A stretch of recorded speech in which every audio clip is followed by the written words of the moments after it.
Good afternoon, colleagues. I am going to call the third meeting of the Strategic Priorities and Policy Committee to order. And we will begin by acknowledging that the City of London is situated on the traditional lands of the Anishinaabe, Haudenosaunee, Lenape-Pewak, and Attawandaron peoples, and we honor and respect the history, languages, and culture of the diverse Indigenous people who call this territory home. The City of London is currently home to many First Nations, Métis, and Inuit, and as representatives of the people of the City of London, we are grateful to have the opportunity to live and work in this territory. The City of London is also committed to making every effort to provide alternate formats and communication supports for meetings upon request. And to make a request specific to this meeting, please contact sppc@london.ca or phone 519-661-2489, extension 2425. Colleagues, I'm going to begin by looking for any disclosures of pecuniary interest on today's agenda. Seeing none, we will move along to the consent agenda. I have been asked by Councillor Rahman to pull 2.3. That is with respect to the Eldon House Board of Directors bylaw update, and that is being pulled because there are two options available to us on that item. I've not been made aware of other items that colleagues wish to be pulled, although we can have debate and discussion on those. Councillor Trussow? Just with your mic, please. I'd like to pull 2.1. Okay, so those items that have been pulled will go to the end of our agenda after our items for direction. And we will deal with our consent agenda now, which is only 2.2, municipal accommodation tax amended to bylaw to increase the tax from 4% to 5% on the MAT. And looking to see if we've got a mover, Councillor Hillier, and a seconder, and Councillor Pelosa. And we will now open the floor for any discussion. Seeing none, then I will ask the clerk to open the vote.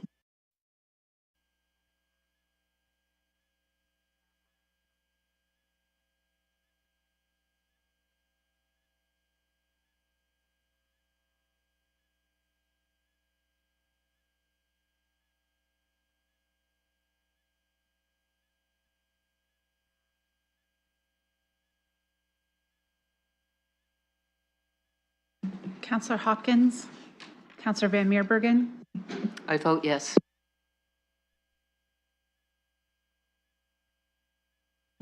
Closing the vote, motion carries 14-0. Thank you, colleagues. Bear with me for just one moment, please.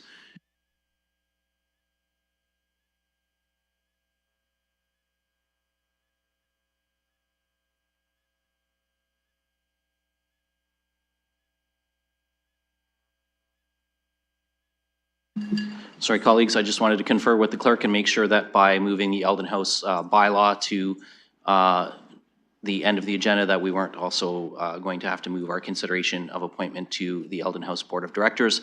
We do not, as it still requires one member regardless of which direction we choose with the bylaw. So with that, we have 3 names that have been submitted for consideration for this appointment. So we can either look for a mover for a particular candidate, or we can move to a vote. I'm in committee's hands. Councillor Pelosa. Thank you. Perhaps just because there's 3, just move to a vote with all 3 candidates. And unless there's any objection to that, that's the process we're going to move to. That would be our default. So I see no one wishing to do anything different, so we're going to move to a vote on these 3 candidates. And as you know, the clerk will tally the vote, and we will look for 50% plus 1 to select a candidate.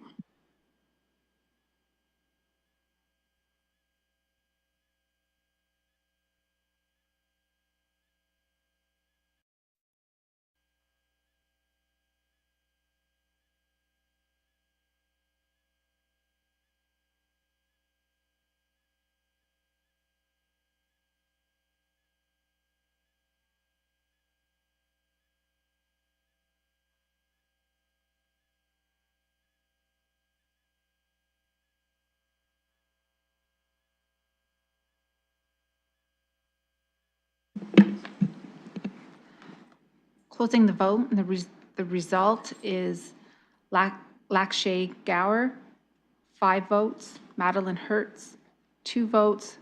Robert Fraser, 7 votes. So we'll be dropping the candidate with the least amount of votes and running another election.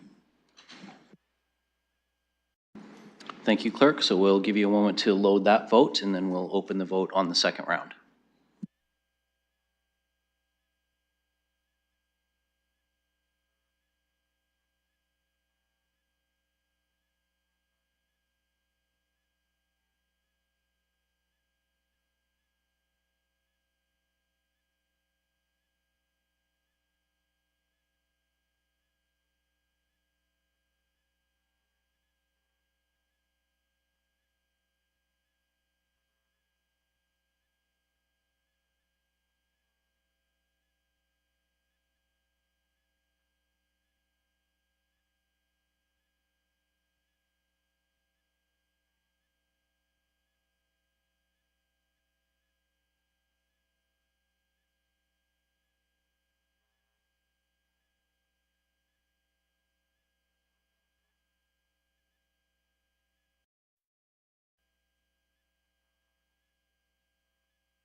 Closing the vote, and Robert Fraser is the selected candidate.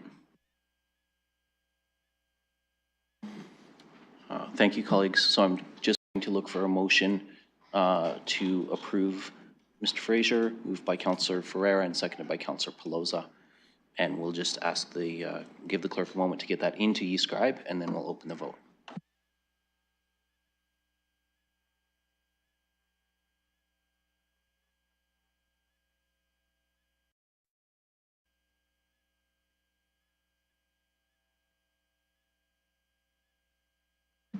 Closing the vote, motion carries 14-0. Thank you, colleagues. Moving on, item 4.2 is the London Public Library Board of Directors vacancy. We have submissions from Councillor Hopkins and Mayor Morgan indicating their willingness to stand for this position. And I'm just going to look to both of them. If you can just give me a nod that you still wish to stand. Okay, so we have 2 candidates here. You both have an opportunity to speak to the reasons why you would like to fill this position. Councillor Hopkins, you made the regular agenda. I'm going to give you the opportunity to go first if you would like. Thank you, Mr. Chair, for allowing me to speak to why I am applying to the London Library Board. I was surprised that the mayor put in a letter of interest as well, but I'm not surprised of the advocacy that the mayor has done in the past supporting libraries. I definitely would encourage the mayor to use his strong mayor powers when it comes to supporting libraries as well. Since I've got the floor, I just want to, I feel very strongly about that. I too believe my experience and perspective will can help the board. When I immigrated to Canada, I was a young teenager, and I got refuge in my library branch. It was a place where I belonged. I loved the books, and it was a place that I felt comfortable with. I'm a big supporter of lifelong learning. So I know firsthand how important libraries are to communities. I have 3 libraries in Ward 9. And throughout my 10 years on council, I've heard loud and clear from Londoners the importance of their branches. I have rearranged my schedule to accommodate the board meetings, and I hope that you will see me and support me on the London board. Thank you. Thank you, Councillor Hopkins. And Mayor Morgan, if you'd like to speak to your interest in the position. Sure. First, let me thank Councillor Hopkins for putting her name forward, and I will say my letter on the added agenda had nothing to do with Councillor Hopkins putting her name forward. I simply just didn't make the regular agenda on time, and sometimes that happens. But I want to talk about why I put my name forward for this particular board. First, there's 2 candidates before council. I think both of us would be great. We'll bring perspectives to the board, and I think no matter what happens with who is the representative, you know, the work in partnership with the library board will continue as this council. As you know, in the budget process, at the start of the multi-year budget, work with the library had some tension to it, and over the past year and into the second multi-year budget update, worked closely with the board and the chair to ensure that we were pulling in the same direction and on the same page, and not creating a relationship that has animosity or challenge to it, but in collaboration towards our common goals. And I think as a board member, I think I can continue that effort. I also think with the adoption of the capital asset management plan that the library now has, the implementation and execution of that plan is really critical. As you know, we have a well-developed plan at the city. It's new for the library, and I think I have some expertise that can assist them in that implementation. And there are some ideas and initiatives that I'd like to bring to the board for consideration that are most suited, given it involves property acquisition, to be done in camera as a board member rather than outside of that process. And so to me, it opens up an additional avenue of advocacy that I'd like to pursue in the implementation of that plan. I also think that as a board member, I'd like to continue and renew the advocacy towards the province paying for increasing its share towards public library services. The province's share of supporting public library services remains static for decades now. The municipal share has increased, and there is an advocacy piece here that I think is important that I certainly will be involved in either way, but I think carries some weight as a library board member as well as the mayor of the city. I'd also finally say I served for 8 years on this board, from 2006 to 2014, and I moved off of it to become a councillor. I've never served on it while being an elected official, despite the fact that I chaired it for 3 years. It's been some time since I've been back to that board. I quite enjoyed my work there. My kids grew up doing Babies for Books and participating in library programming, and so it does have a special place in my heart. But my main reasons for running and putting my name forward, given all that I have on my plate as mayor, is I believe in dedicating some time and attention to this for the reasons that I outlined. But I certainly would say to colleagues, you know, whoever you pick, you'll be in good stead. I certainly think I can contribute for the reasons that I mentioned. Thank you, Mayor Morgan. So unless we have any surprises from councillors who also want to put their name forward, and I'm seeing none, we will proceed to vote. And I will ask. Thanks. Is there any opportunity for discussion or debate? We can have some discussion, I suppose, if you want. I don't see how that would be out of order, so please go ahead. Thank you. I just wanted to say I'll be supporting Councillor Hopkins, and I just want to apologize to the mayor. I already promised her my support before I saw the added agenda, so I thank you both for putting your name forward, though. Thank you. Councillor Trussow? Yes, thank you. Through the chair, I want to take the opportunity to speak as the city councillor who is still on the library board. This board is a lot of work. I think there's a misconception sometimes that it's not. Comments have been made over the years. I think people that have served on the board appreciate the importance of the board. And I think that comes out when we look at the ratings that we get from residents. I didn't know I was doing comedy. I'm sorry. I think that comes out when we look at the ratings that the library gets from residents, which is consistently at the top.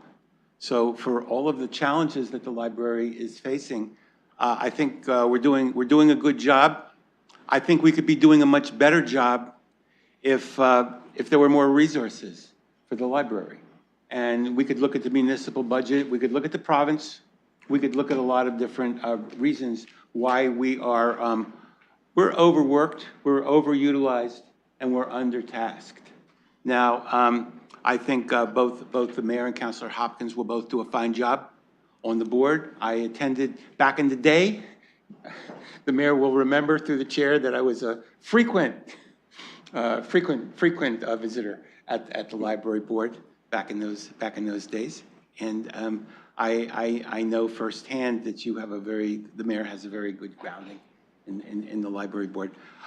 I want to say this: we are going to have to pay a lot of attention to details, many of which are going to be involving branches.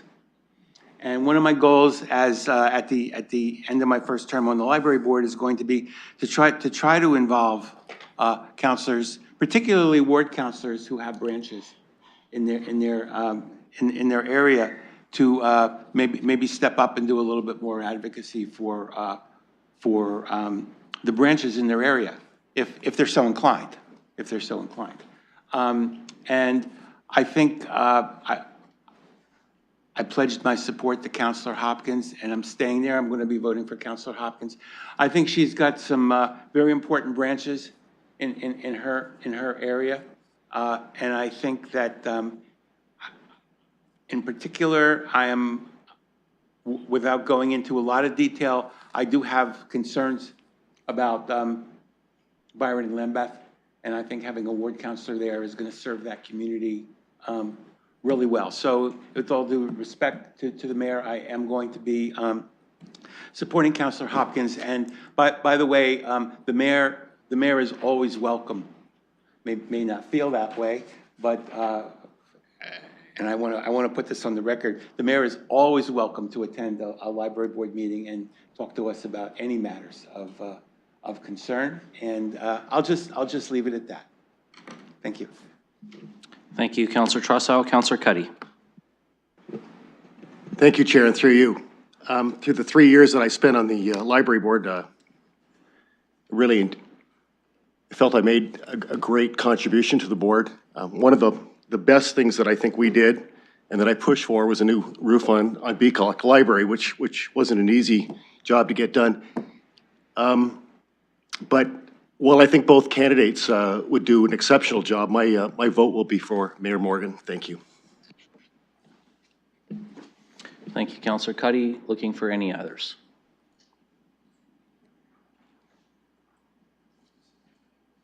Seeing none, then I will ask Councillor Rahman to take the chair and put me on the speakers list, please. Thank you. I have the chair. Go ahead. Thank you, Madam Presiding Officer. I'm going to be brief here. I appreciate Councillor Hopkins has 3 branches in her ward, but I also think that we, moving forward, cannot simply solve library issues by throwing more money at the problem. And I say that with all of our boards and commissions, quite honestly. You know, whether it's Upper Thames or the health unit or the library or other areas where we have provincial funding involved, the answer cannot always be increased municipal funding when the province is not matching their shares. And when I heard the mayor talk about the capital asset management plan and some matters that need to be brought forward around that, that to me is really critical in this next phase. Because we have to find ways to do things differently. It cannot just all be about increasing budgets. And so for that reason, I'm going to be supporting the mayor on this selection. Thank you. Returning the chair to you with no one on the speakers list.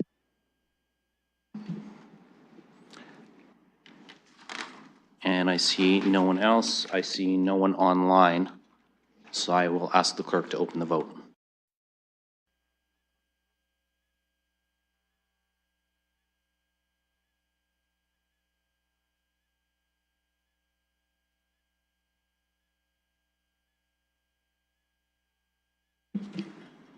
Closing the vote, a motion closes with Councillor Hopkins with 5 votes and Josh and Mayor Morgan with, with 9 votes.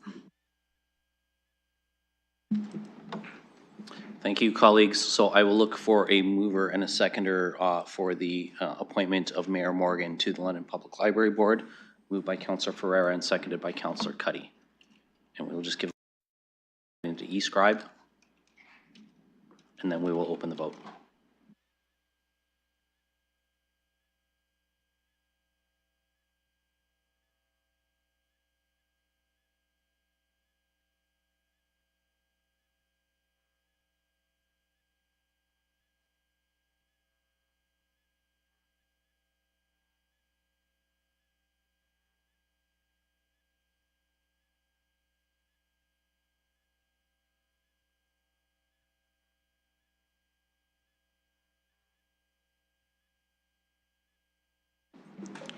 Closing the vote, motion carries 13-1. Thank you, colleagues. Moving on in our agenda, our next 3 items are all related to appointments to the community advisory committees.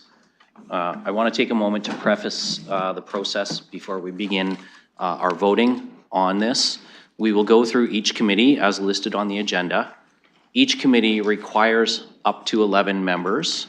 One of those members shall be a youth. So in the first committee, we have the Accessibility Community Advisory Committee. We did not have a youth representative apply, so we will only be selecting 10 members for that advisory committee, 6 of whom shall be persons with a disability. So there is a requirement there, and those individuals who have identified to us, or also a parent with a child of a disability, must have 1 position. Members have, or applicants have indicated to us if they meet those criteria, and so that is listed in your agenda to help with your selection process. We will do runoff votes, so individuals in the first round who get 0 will drop off, and then we will proceed through until we have the necessary members. Councillors are encouraged to use all their votes, but they are not compelled to use all their votes. It does make the process run better when we use all of our votes. However, it ultimately is your choice. I have had a couple of members express to me concern and question leading into the meeting how they would deal with a situation where they may only want to support 7 or 8 candidates for a particular committee, and what do they do if all of those members either are selected or drop off? You cannot procedurally abstain from a vote among eligible candidates.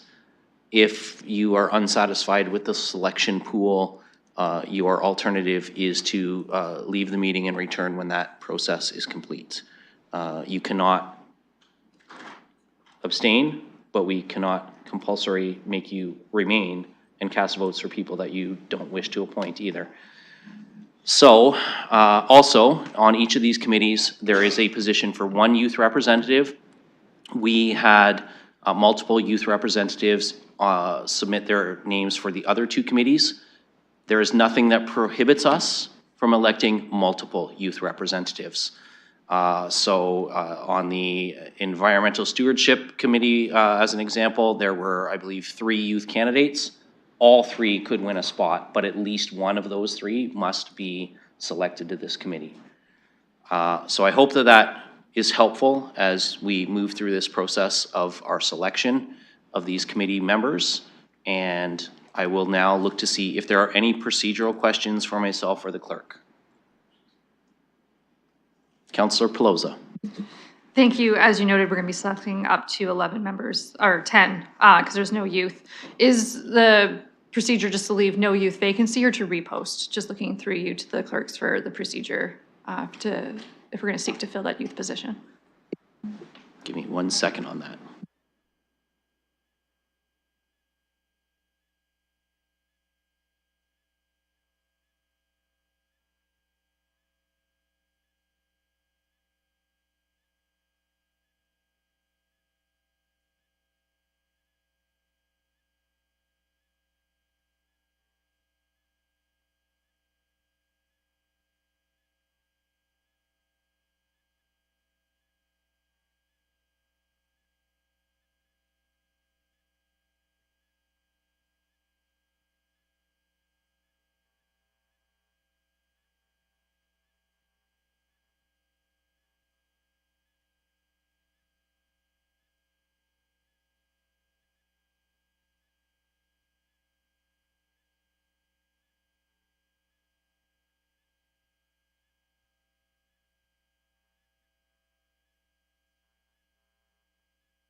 Okay, Counselor Pelosa, I'm just going to ask you to reiterate your inquiry so we make sure we have the correct answer for you.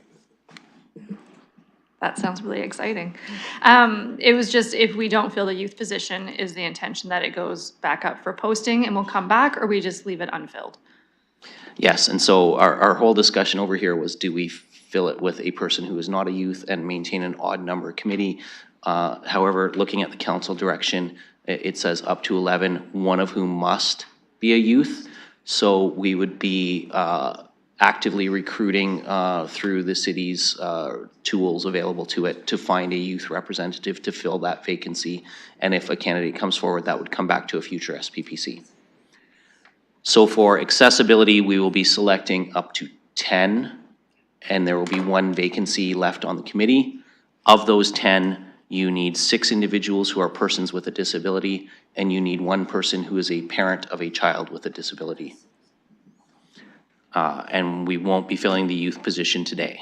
I'll go over this quickly again when we get to the other 2 committees, but I will look to see if there's any discussion on appointments to the Accessibility Advisory Committee before we open the voting. Councillor Rahman. Thank you, and through you, and I'll keep my comments a little bit more general to all of our advisory committee appointments today. First, I wanted to start and say I was really pleased to see the caliber of candidates that have put their name forward this round. What I saw was a really engaged community that is really interested in being involved and providing advice to us, and I was really thrilled to see that.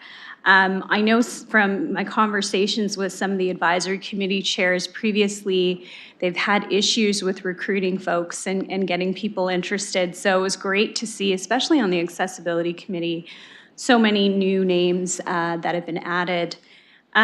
I just wanted to share a little bit about my process when I was looking through these names. One, I was looking to bring in some new voices that we haven't heard from. And so I was looking at terms served, and I know I'll be looking at that as a main driver for the decisions I'm making today, to look for new folks to take on these roles who may have not had the opportunity to or had not put their names forward in the past. I also wanted to say thank you to staff. I know there was a lot of intentionality going out to community groups and different avenues this year in order to get some new names put forward, and I think that shows in the list that's here. And we'll go next to Mayor Morgan. Yeah, I want to just say through the chair, I really appreciate what Councillor Rahman just said. When we do committee appointments, it's always a very difficult challenge, because sometimes you have people who have served on these committees 1 term or 2 terms or multiple terms. And it is difficult to make space for some new voices unless you don't select some people who have been on before. And I think it's really important for us to be clear that this is not necessarily a judgment on the quality of someone's service or the job that they did on the committee, but it is difficult choices to try to balance committees. And I, like Councillor Rahman, kind of look at this from a clean slate each and every time and say, you'll see from my selections today, I'm going to pick some people who have some experience. I'm going to pick some new people too. That might rub some people who've been on the committees the wrong way from time to time, but I think for the quality of the committees, I like the idea of balance as was just articulated, and I certainly want to outright and front say, because I know all members of council feel this, there is an exceptionally high quality list of people here. And just because you're not selected does not mean that you haven't done a good job in the past or you aren't a great candidate for this, but we got to make decisions based on the committees as a whole, and those are difficult decisions to make. So I appreciate Councillor Rahman kicking it off with some context on it, because I think, these are decisions that when we make them, people can be upset, people can be happy, but at the end of the day, we've got a great pool to work from, and it'll be our collective decision-making that decides who that group is. So I hope no one takes offense to the process. It's a difficult process to work through, because you're actually putting your check beside names of some and not others. And we'll go through the process, and it'll be a good result regardless of how it ends up.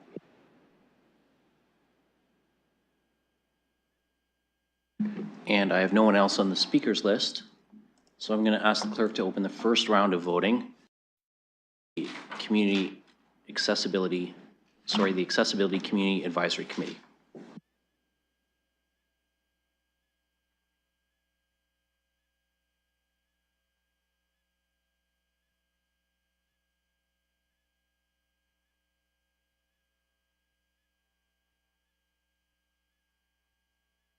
And I do realize these are fairly extensive lists. I need to check my own notes to see who my selections were, so we're not rushing colleagues. Make your selections as you're ready to.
We're just having a minor eScribe glitch, so please stay tuned.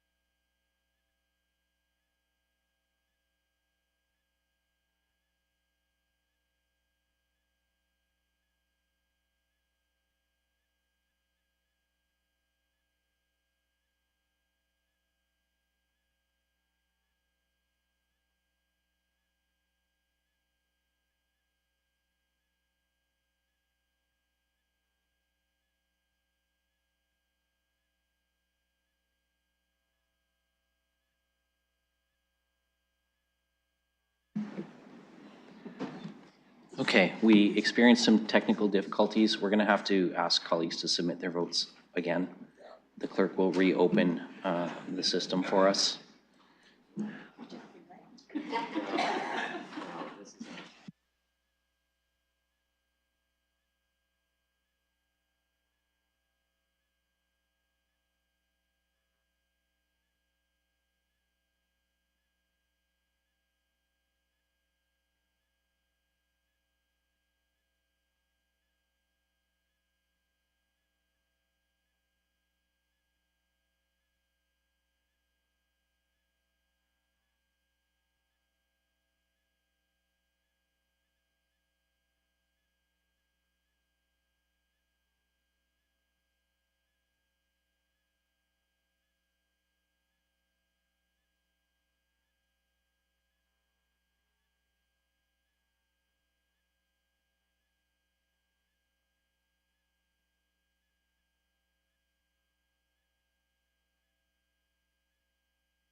Counselor Cuddy, Counselor Van Meerbergen.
Do not adjust your horizontal, do not adjust your vertical, please stand by.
Through the chair, my apologies. We're going to have to create a new vote, so we'll just need a few minutes to do that.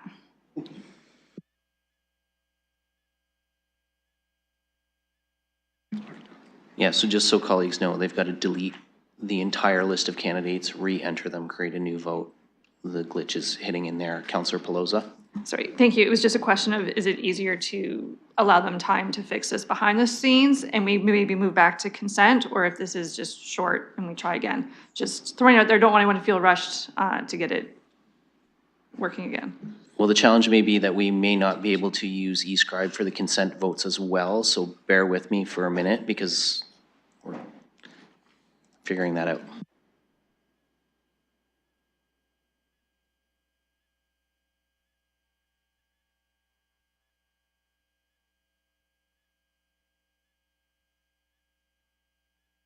Okay, so we can record hand votes on the other items from the consent agenda while we get the eScribe glitch fixed. So in the interest of time and efficiency for everyone, we are going to move beyond the items for direction, and we will move then to the deferred matters from earlier, as well as the deferred matter item that was on the list.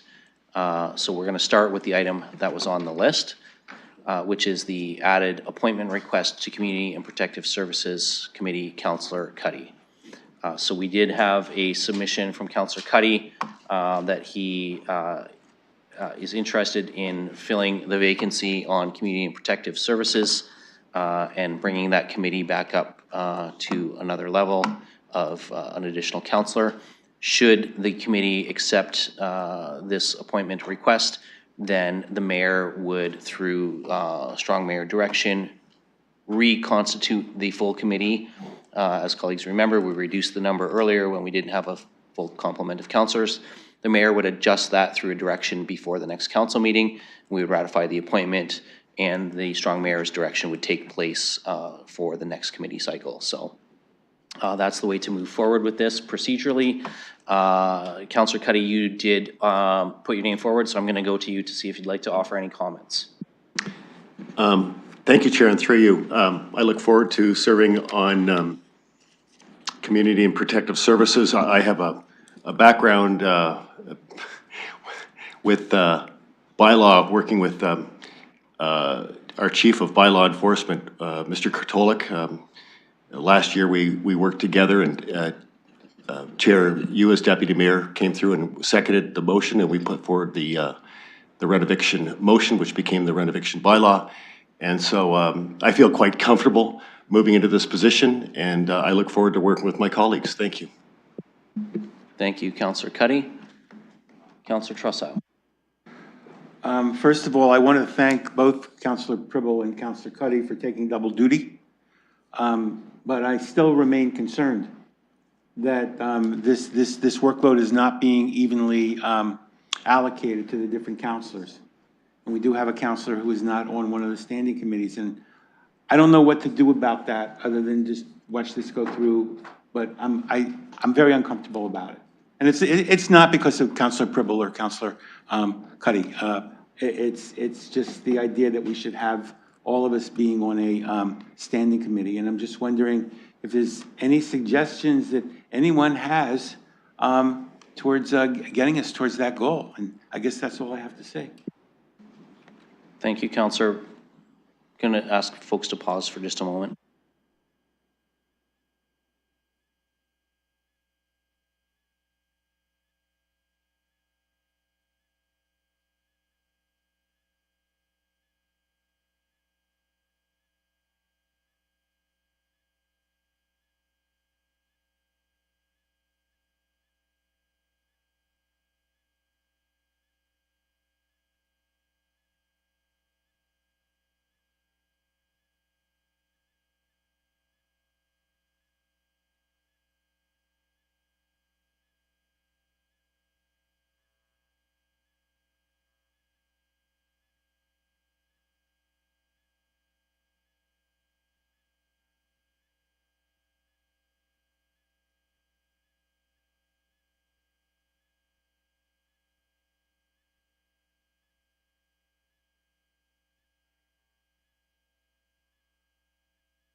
Well, I'm just getting confirmation from the clerk, by the way, on because we did direct some policy changes, so we're just checking to see what's been confirmed so far, Counselor.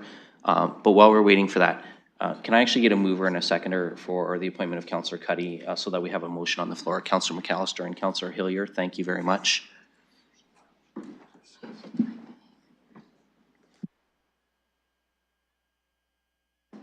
And while the clerks are checking on that for Counselor Trussow's, to Counselor Trussow's point, I'm going to go on to other speakers. Counselor Ferreira.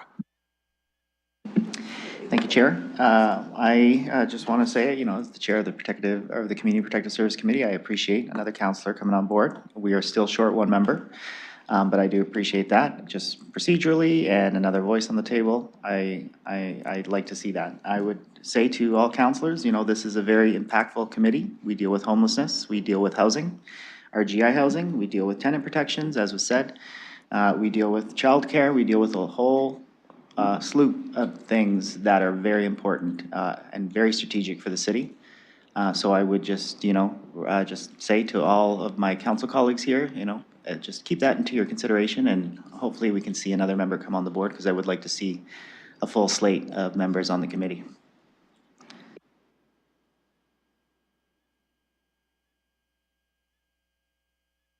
Thank you, Counselor.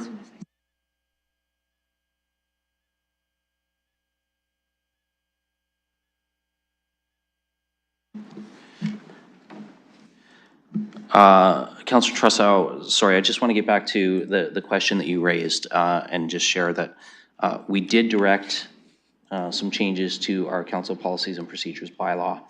We're going to have to get back to you before council just to advise you of what those updates were. We're just between fixing eScribe and sorting through the various policies right now. If that's sufficient, and I see you indicating that it is, I'll follow up with you directly before council and get the clerk to provide that information to us. Councillor Cuddy. Thank you, Chair. And through you, I want to thank Councillor Trossow for his comments, and that's actually probably the nicest thing you've said to me over the last 3 years, so thank you very much. But that notwithstanding, I have moved my schedule around to accommodate the standing committee. I look forward to it, and I look forward to working with all of my colleagues who we have a great working relationship. Thank you. Thank you. And Councillor McAllister. Thank you, through the chair. And thank you to Councillor Cuddy for putting his name forward. I know it's been tough, especially the last meeting, only having 3. I do find with the standing committees, we're trying to have at least a quarter representation of council. I said this before that, if councillors want to come, if there's an issue that matters to you, please come to the committee. I do think that's an appropriate place to do it, because what I've found with having a reduced number on that committee, and I've heard this complaint before, but when committee work gets done at council, it's very difficult when you have such a small representation of council at a committee. So I appreciate Councillor Cuddy stepping forward. The more voices we can have around the horseshoe earlier rather than later, it's appreciated, and I'm sure all of us would appreciate that when it comes to council. So thank you again, and I look forward to you serving on the committee with us. Thank you. So having heard from all 3 current serving members that they're happy to welcome Councillor Cuddy on board, I don't have anyone else on the speakers list, so I'm going to see if we can call the question with Councillor Ferreira and Councillor Hillier as the mover and seconder. And all those in favor?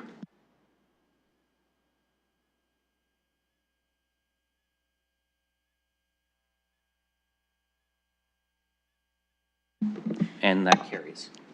Yes, closing the vote, motion carries 14-0.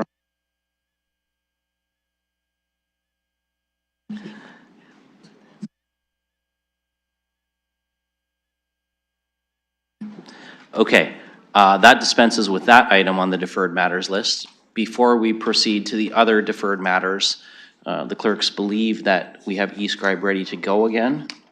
So we need to test that. We don't want to wait half an hour and then come back and find that it's still not functional. So we're going to go back to item 4.2, the appointment of the 4.3, the appointment of members to the Accessibility Community Advisory Committee. So we will ask the clerk again to open the vote on that and keep our fingers crossed that eScribe works.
So no majority vote was received. We're dropping off those with 0 votes and the lowest number of votes. Sophie Rowland, Robert Thorne, and Savinder Singh Dohoy. So all remaining names will stay on the ballot for the second round. And we will ask the clerk, once it's ready, to open the vote on the second round.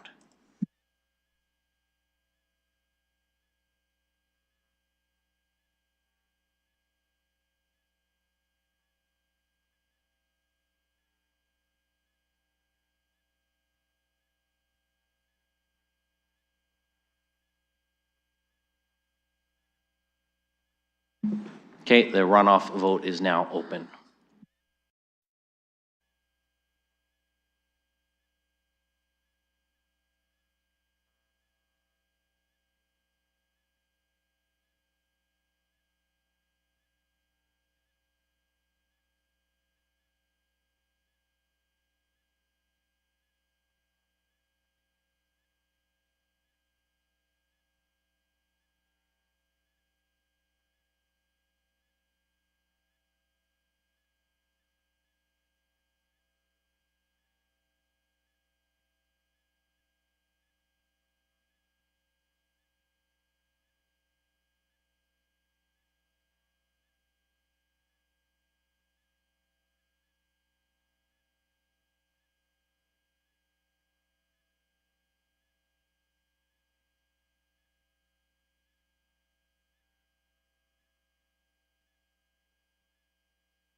Counselor Hopkins?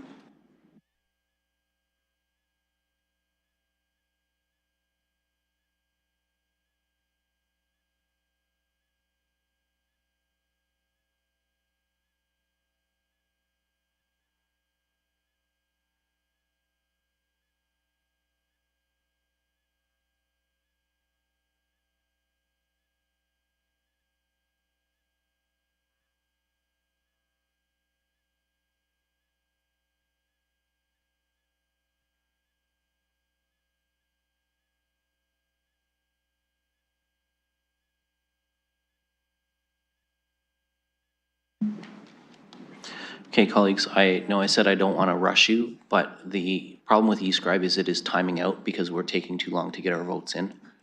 So if we can, we're going to have to reopen this vote. I'm going to ask people to stay focused in, and get your votes in as soon as you can so that eScribe does not time out before the results are all submitted.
We are learning on the fly here, folks. So although everybody got their votes in time, this time, when the vote times out, the vote actually has to be deleted and recreated. We can't just reopen the previous vote. So we've got to do this one more time. Please give us just a moment for the clerk to get the names in.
Okay, colleagues, the vote is open. If you can please vote. I love the enthusiasm of jumping to your keyboards.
So no majority was reached, so we'll be deleting the person with the lowest votes being Catherine Bandman.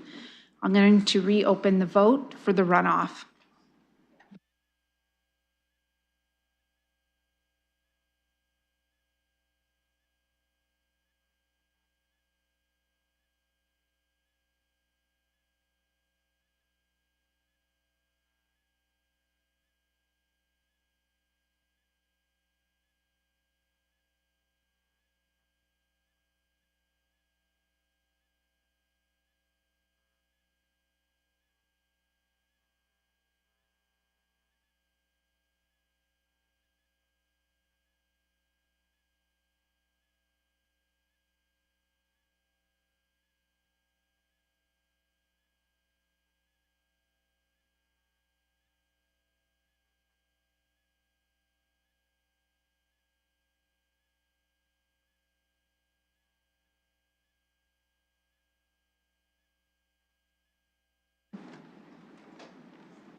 Councillor Van Meerbergen, Councillor Ferreira, Councillor Hillier.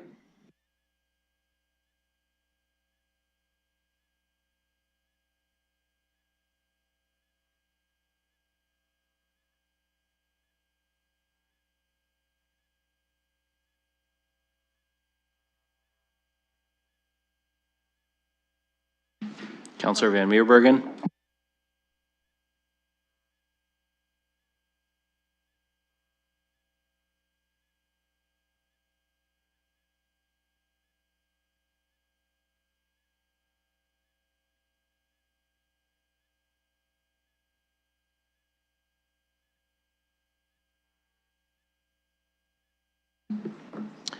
Okay, colleagues, we were too slow again. The magic number is 60 seconds once the vote opens. So if we can please stay focused on the business of the meeting, we're going to have the clerk recreate the vote, reopen the vote, and then we have to vote. So the clerk is going to have to recreate this. Those who may wish to very quickly leave the room to visit the facilities or grab water or whatever, you probably have about 3 to 5 minutes. Councillor Frank? Thank you. Could we have maybe a timer and then like at 50 seconds, you make a loud buzzing noise? I can ding a bell.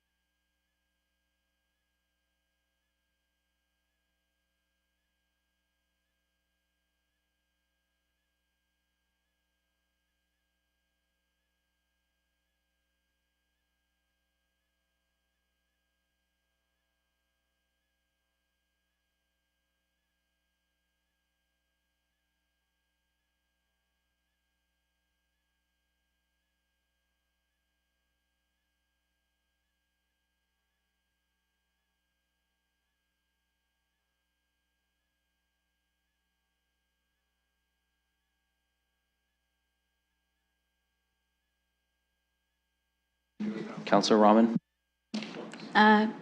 Deputy Mayor Lewis, the Jeopardy final question song is exactly a minute. And do you have a link to that on Spotify? I do have it on YouTube, set to go.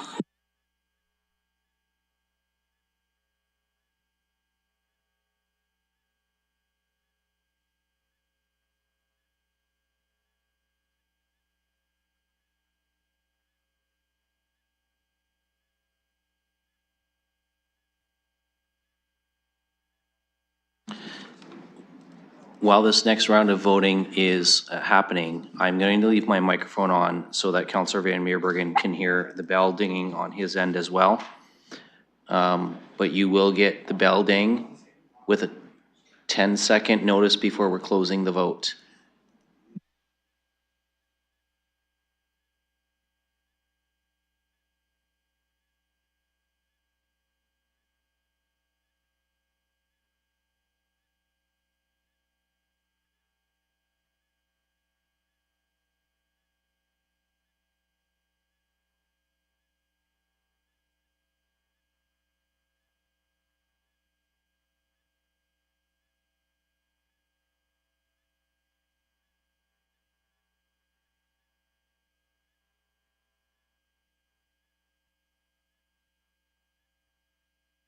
Okay, we are ready to open the vote. You will have 60 seconds. You will have a bell warning at 10 seconds to go.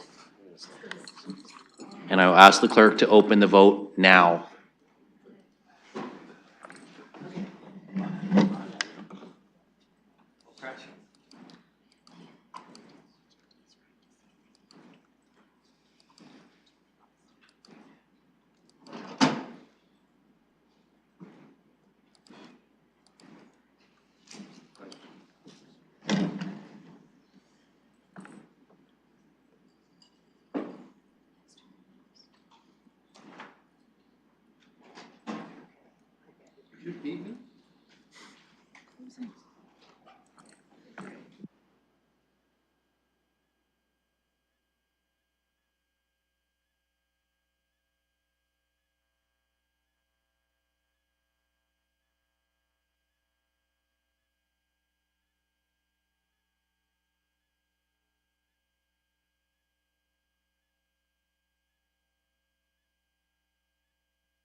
Okay, I'm gonna look for a motion for a 15-minute recess. The eScribe system has to be completely restarted.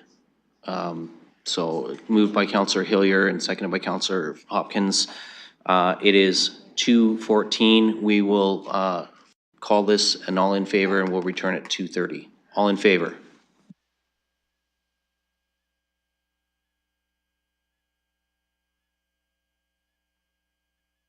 Motion carries. See you back at 2:30.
I appreciate everyone's patience with this.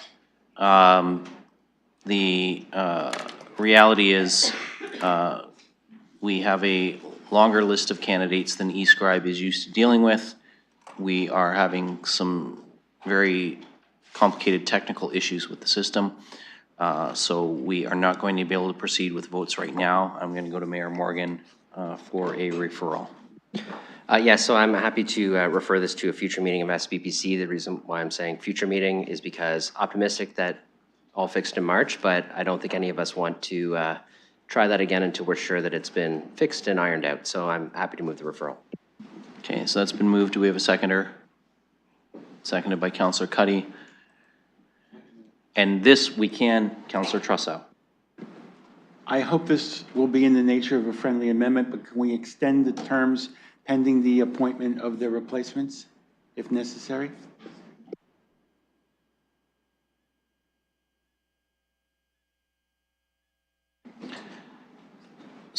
So it's 1 week. I think that we can, it would only be extending it 1 week if it goes beyond the March meeting.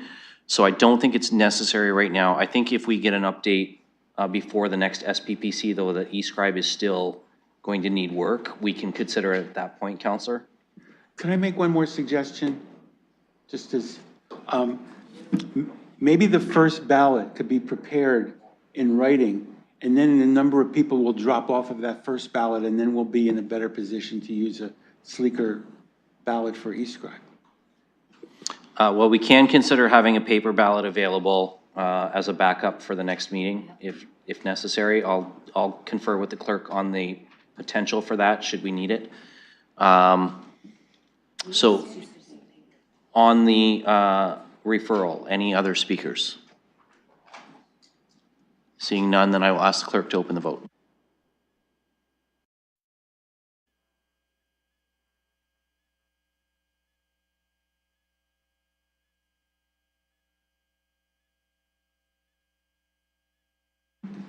Closing the vote, motion carries 14-0.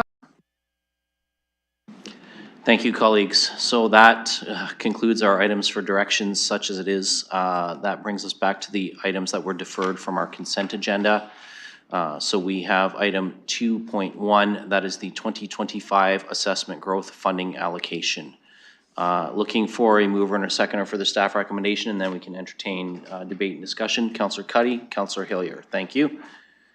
So the staff report is on the floor. This is to be received. That also includes the receiving the communication from Mr. Butler on that matter, although he was not able to stay to participate. And I'll open the floor to speakers. Councillor Trussow. I should extend the same apology that I extended to Deputy Mayor, and that is I pulled it because I wanted the delegation to be able to speak, and I feel if I didn't pull it, the item would have gone away. So that was that. So nothing else. Other speakers? Councillor Rahman. Thank you, and through you. I just want to make some kind of broader comments about the assessment growth, funding allocation, and the business cases that are in front of us today. First, I appreciate all the work and the thought that went into what's prepared for us for consideration.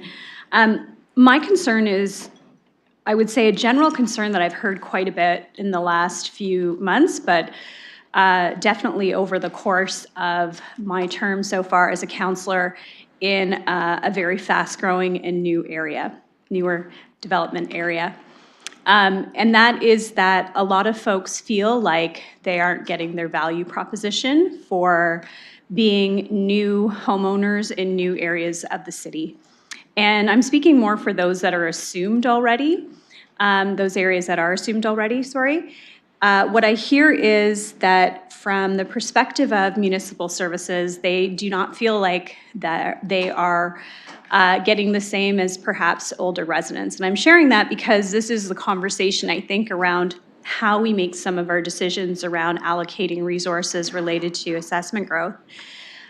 Particularly this winter with our snow removal efforts, and particularly from newer streets in the ward where folks complained to me about the fact that they were now newly assumed and didn't feel like they were getting the same service. And having those ongoing discussions almost daily with residents, lots of pictures being shared about with their particular street and what they expected that level of service to be.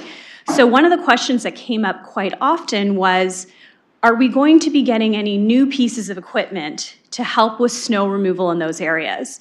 Lots of people sending around videos of windrow clearing that's being done in other jurisdictions and whether or not that could be considered in London, et cetera. And I know there are costs to all of those things.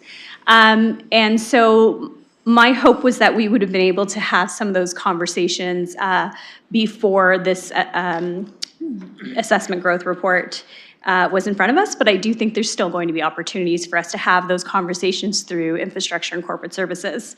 When it comes to parks, in my ward, we just received an enhancement to a district park, Foxfield District Park, with funding and support from the previous ward councillor and mayor. Now, in this assessment growth report, we have what will be the allocation for the ongoing maintenance, operation of the lights, and all the amenities that will go in that park. However, that park is quite a bit of distance away from other newer communities in that area. And those communities are only seeing a $5,000 pathway upgrade. So for them, that value proposition doesn't feel the same, because the funding went to a district park that's quite a bit a ways from them. Their closest district park would actually be Plane Tree Park. And in that area where there are a lot of children, where there are, I know because I see the amount of buses that go in and out of that neighborhood for schools, where we have a lot of stacked townhouses, there is no new park and only a $5,000 path improvement. So I just wanted to share those concerns because this is where it's, I think, timely to do so, as it's mentioned in the report, and see if there are opportunities for us to continue to take a look at them. And I know staff are aware of these issues. I've shared them previously, but wanted to perhaps see if staff want to comment on that in terms of the assessment growth report. Thank you, Councillor, and I will go to Ms. Barbone or Mr. Murray if either one of you want to offer any comment on that. I think I'm going to use this opportunity as the chair to dovetail in.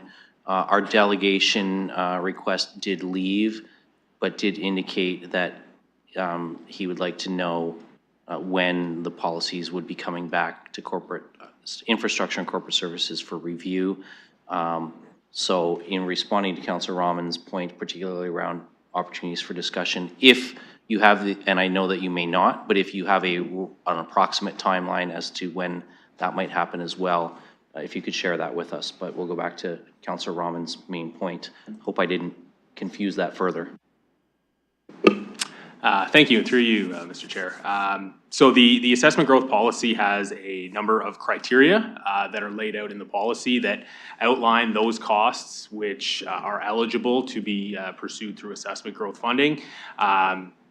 Ultimately, it is to support the costs of growth, operating costs associated with growth, or one-time capital costs associated with growth that are not otherwise funded through development charges. So there certainly are the opportunities where there are new growth amenities or infrastructure put in place to pursue those costs associated with those through the assessment growth process. That's annual. That relies on service areas and agencies, boards, and commissions from across the corporation to submit those requests on an annual basis.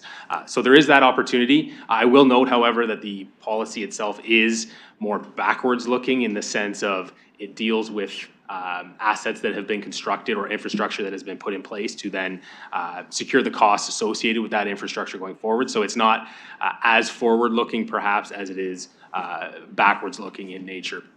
In terms of the policy review, it will this will be our biannual policy review year, so we do not have at this point any plans to report back separately on the assessment growth policy itself, but the assessment growth policy will be part of that biannual policy review that I believe is intended to come forward in approximately May, I believe, is the time at this point. Thank you. Thank you, Mr. Murray. Councillor Rahman? Thank you, I appreciate that. I want to say I was pleased to see the business cases from police. I was really hoping that we would have seen more on transit through this process. That was my hope, as I have many new subdivisions that are really eager to get some form of transit into the neighborhoods in those areas. So I'm not sure if staff can comment on that any further.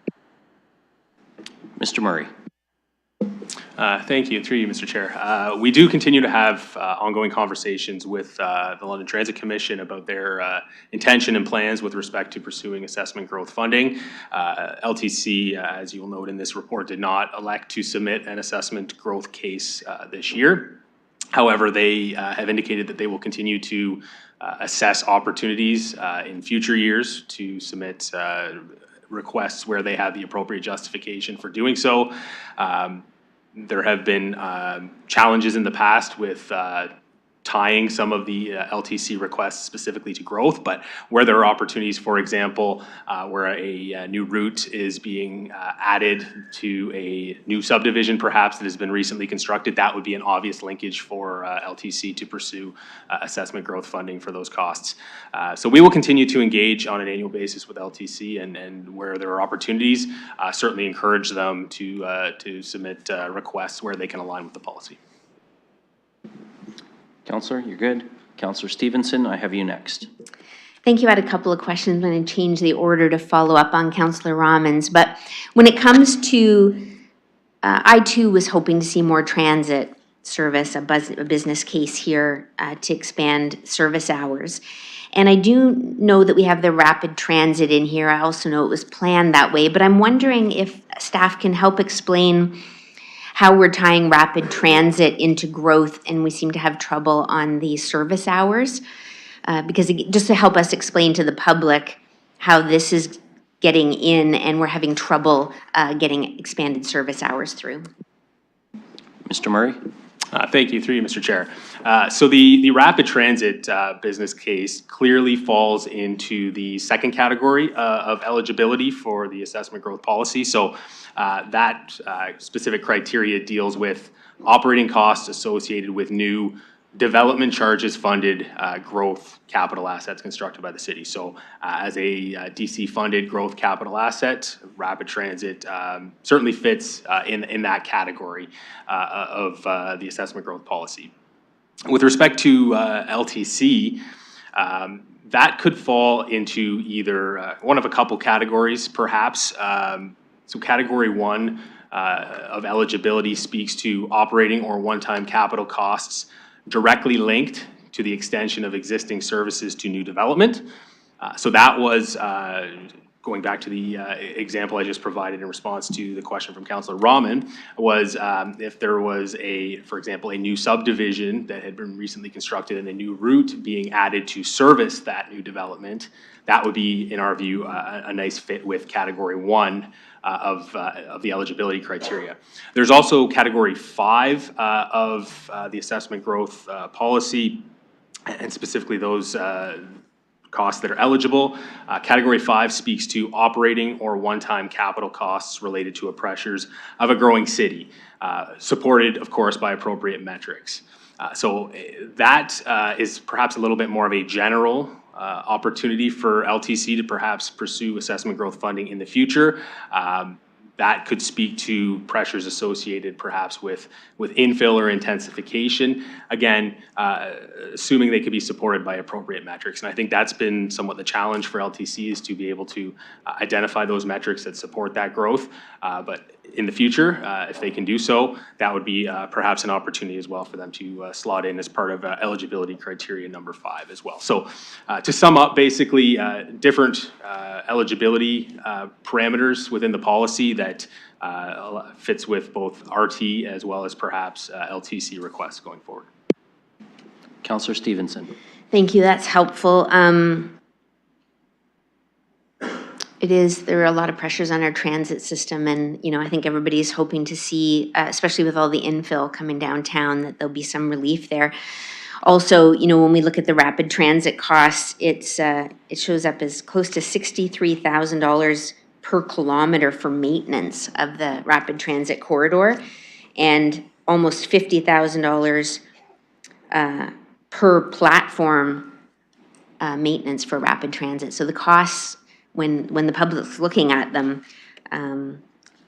it's a bit concerning. I also hear that the rapid transit was development charges funded, and knowing how costly that program is, I don't know what percentage of the funding needs to be DC for it to qualify under that, but the other thing is, what was mentioned was snow clearing, and I'll say, representing an area that has very old areas of the city, the snow clearing, massive concerns, daily calls, multiple calls, people who have accessibility concerns on the sidewalks. And I know our teams have been, dealing with crazy levels of snow and cold, but we've got people who rely on transit and who use wheelchairs and have accessibility issues. And we've got sidewalks in front of elementary schools that have not been acceptable as far as residents are concerned. And sometimes I'm talking 5-6 days after a snowstorm. And especially when we've got increasing property tax rates that people find unacceptable, to not have the basic levels of service in terms of snow clearing and garbage. We've reduced their garbage. They feel a lack of service in terms of the snow clearing. I'm hoping when Counselor, sorry, I'm going to stop you right there. Because I want to give you a chance to correct that. We've changed their garbage schedule. But we've actually increased the number of pickups, not decreased, over the course of the calendar year. So I think we have to be careful about saying we've decreased their garbage. We've changed the type of collections they get, but we've actually increased their service there. Okay, I appreciate it. And there's perception as well. The perception is that it's less frequent. My point being, when it comes to budget talks, I'm hoping we have an opportunity then to ensure that people are getting what they want for the property taxes that they're paying. The other part that I wanted to talk about here was it's mentioned in the financial impact on page 9. It says, as part of the 2024-2027 multi-year budget and associated 10-year capital plan, approximately $500 million of additional debt financing is required, of which approximately $338.4 million is property tax supported debt. It also says that these policies where 50% goes to debt and infrastructure are vital to help reduce debt, which in turn reduce future property tax rate increases for debt servicing costs. And I brought this up when we were talking about budget deliberations. There was a chart included in that where it showed very large increases in debt servicing that really were passing off to the next term of council. I was just wondering, are we going to be getting a staff report that will have the graphs and the narrative around this debt servicing, or is that something that we need a motion for? Mr. Murray. Thank you. Through you. We had no intentions at this point to report back with a standalone report on debt or debt servicing. However, we do have our year-end monitoring reports coming up in April. I think that might be an opportune time for us to include a section perhaps to address what the councillor is requesting. Thank you. Councillor Stevenson. Thank you. Councillor Trussow, I do have you on the speakers list. Okay, yeah, I just have one quick question too. I noticed too that the rate was the lowest it's been since 2016, so I just wondered, are we expecting a very large number next year, given that we're building all these houses and yet our number is the lowest that it's been in such a long time? Mr. Murray. Thank you. Through you, Mr. Chair. Unfortunately, I wish I had the crystal ball. I do not. But I think what we typically note with assessment growth is that it reacts with a bit of a lag. So typically an 18 to 24 month lag is what we would typically see. So I think what you're seeing here and reflected in the number for this year is a function of the economic conditions from probably a couple of years ago. And of course, the economic conditions at that time were such that interest rates had increased substantially. That slowed down development at that time substantially, and that is in all likelihood contributing to what we're seeing this year with a lower than average assessment growth figure of 1.2%. Just to kind of give you a sense of kind of what we've seen the past few years, it's been about 1.4. It's averaged about 1.4. So it is a little bit below average. We are certainly hoping that that picks up in the coming years, and with the development activity we're seeing, we're hopeful that that is the case. However, time will tell whether we see another year of lower assessment growth or whether we get the rebound for 2026. Councillor Stevenson, you're good? Councillor Trussow, I have you next. Thank you, and through the chair, I'm going to strictly limit my comments, which could go on about the budget for quite a while, to what's on the table today, and that's the assessment growth portion of it. I think having a flexible assessment growth framework is important, and I think staff has pointed out some of the other elements of the assessment growth framework that other boards and commissions and departments could be looking at. I'd like to see that expanded. However, I do have to make a comment about specifically the transit, because I think when a new residential development goes in, it's understood that this is under assessment growth. I think we need to be more explicit, especially in some of the outlying areas, that when a new industrial plant or other type of job opportunity comes in, we have to find some way of giving LTC room there. And I think that there were a couple of situations that they could have done that for that they missed. And I'm just wondering, is there something that we could do, and I mean this kindly, is there something that we could do to assist boards and commissions with sort of a toolkit to really take advantage of all of the parts of the assessment growth policy, even those that might not be obvious? Because I was surprised that there wasn't more here too. And I do mean that this is by way of positive criticism, but like, for example, some of the new plants that are going in. I mean, you need service. You need service to those. Yeah. Anyway. Mr. Murray.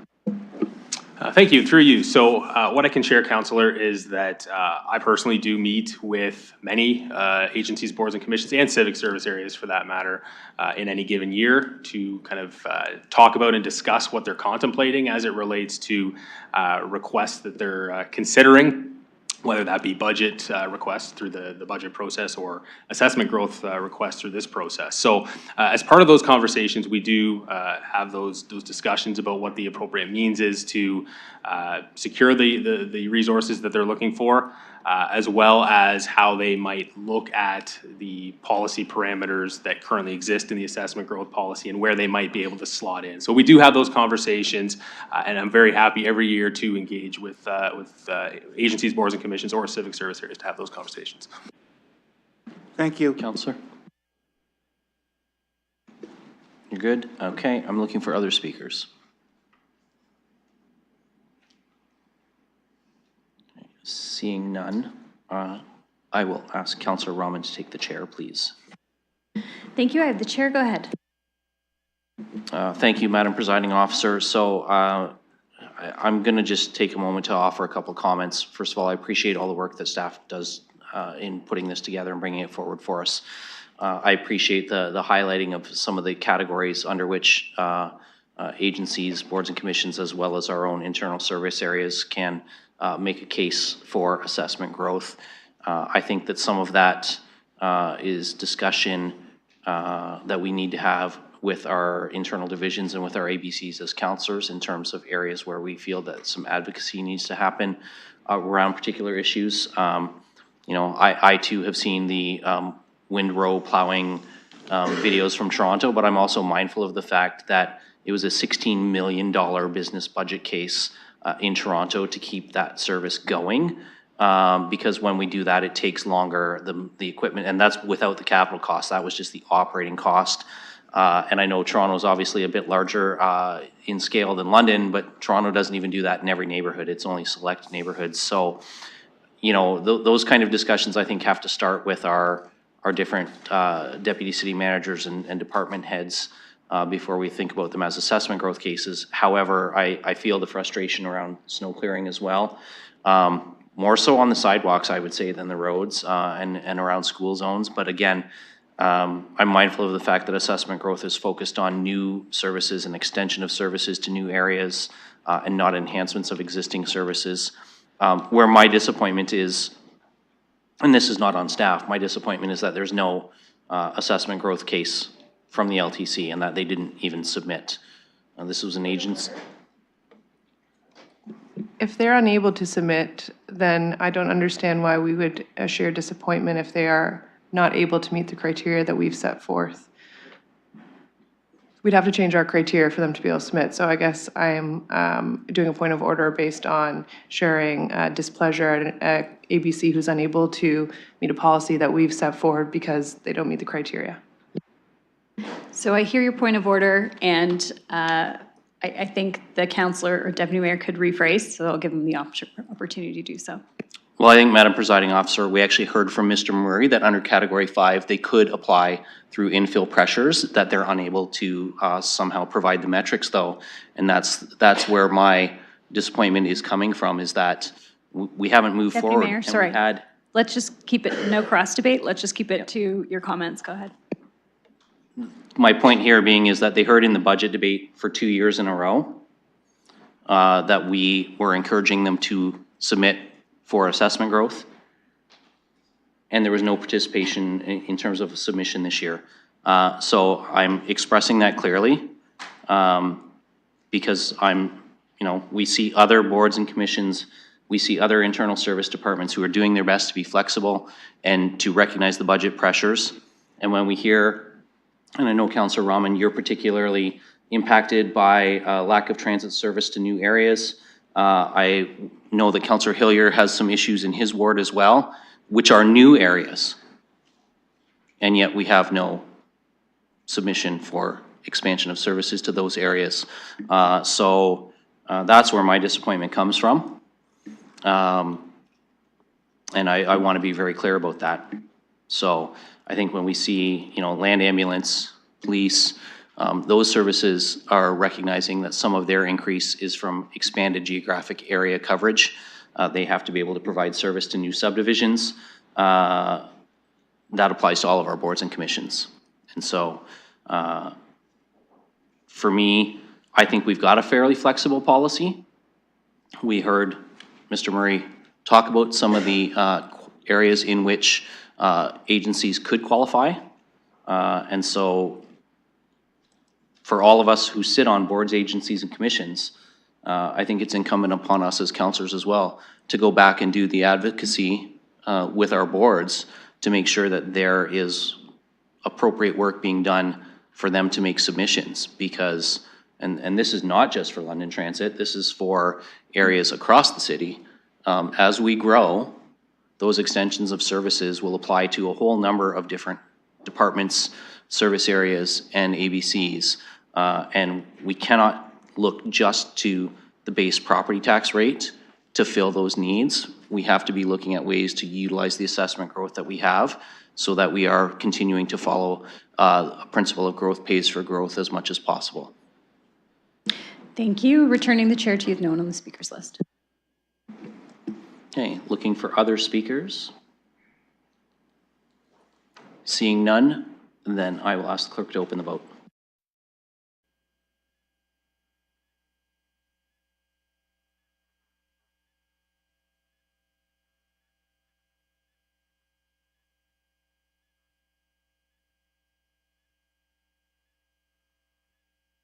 Closing the vote, motion carries 14-0.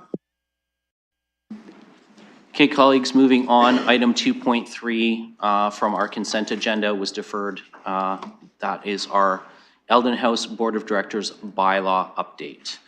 Councillor Rahman, I'll go to you for this one. Thank you. I've worked with the clerk on some additional language, so I'm just wondering if that might be able to be put up.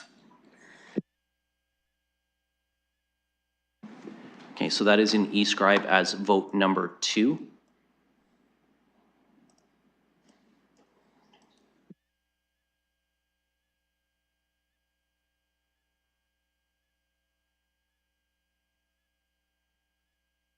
And Councillor Rahman, did you want to speak to it? Or I can read it out and then you can have your time to speak to it.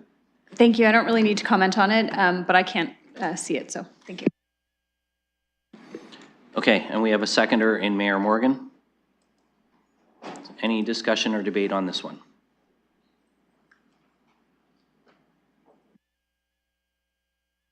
Can it be read out? Certainly. So it's in eScribe. The following actions be taken with respect to the Eldon House Corporation bylaw update. A, the proposed bylaw appended as Appendix B to the staff report dated February 25th, 2025, being a bylaw to amend bylaw A 6825-162 as amended respecting the Eldon House operation and management be introduced at municipal council meeting to be held on March 4th, 2025 to update references to the board section 3.1 board composition and section 4.2 bracket 12 committees of the board. And then part B is on the recommendation of the city clerk, the report dated February 25th, 2025 with respect to the Eldon House Corporation bylaw update be received. And so it's specifically directing Appendix B updates.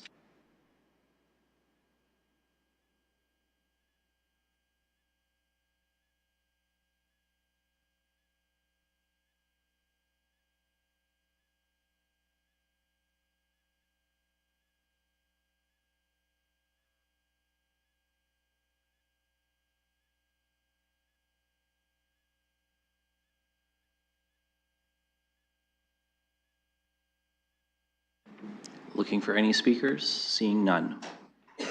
I will ask the clerk to open the vote.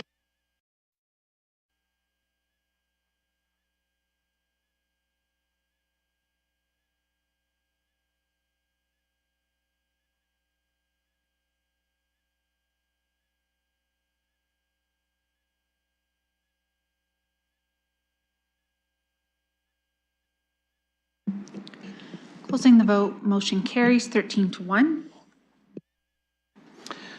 Thank you, colleagues. That brings us to the end of our deferred matters. That leaves only the confidential matter. It's security of property training and education session, a matter pertaining to the security of the property of the municipality or local board and education and training of council members by the Director, Emergency Management and Security Services. Looking for a motion to move in cameras by Councillor Rahman and Councillor Hillier. And we will ask the clerk to open the vote on that.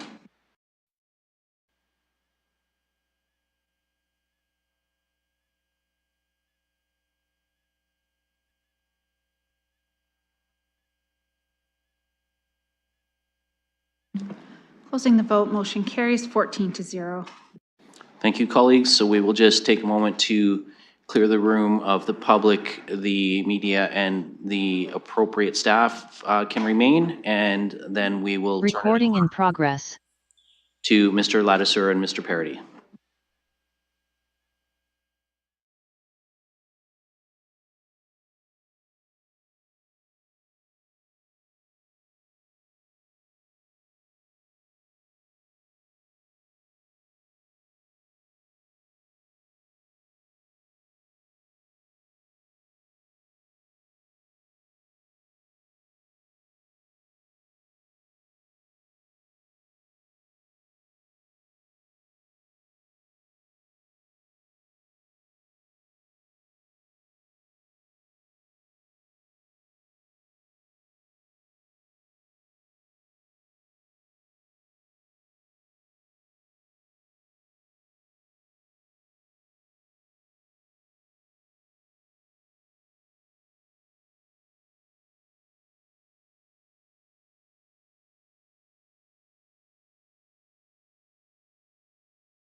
Recording stopped.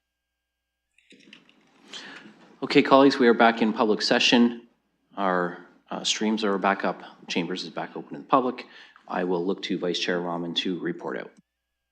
Thank you. I'm pleased to report that progress was made on the matters of which we went in camera.